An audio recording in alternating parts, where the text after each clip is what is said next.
Yarim gezdiğin yola bakarım, uzun uzun gözlerim doldu yine aklıma, geldi yüzün o.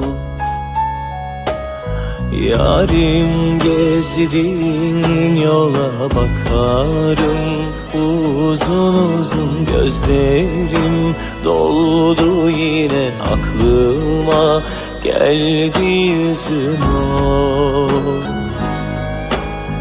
Al gözümden yaşları, gün gelir kurutursun. Yaz bunu bir kenara, gidersen unutursun. Al gözümden yaşları, gün gelir kurutursun.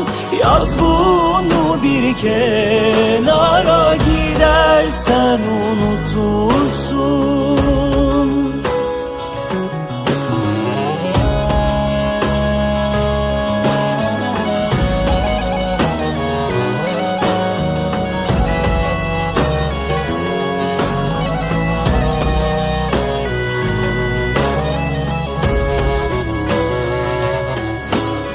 Limanın gemileri demir aldı, gidecek benim gözyaşlarımı kim gördü, kim bilecek o.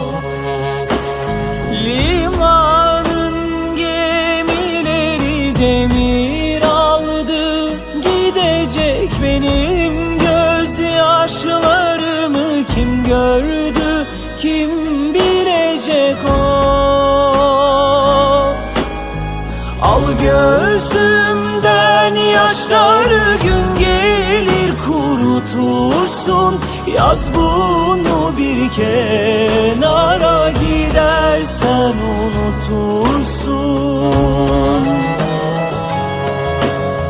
Al gözümden yaşları, gün gelir kurutursun. Yaz bunu bir kenara, gidersen unutursun. Al gözümden yaşları, gün gelir kurutursun. Yaz bunu bir kenara, gidersen unutursun.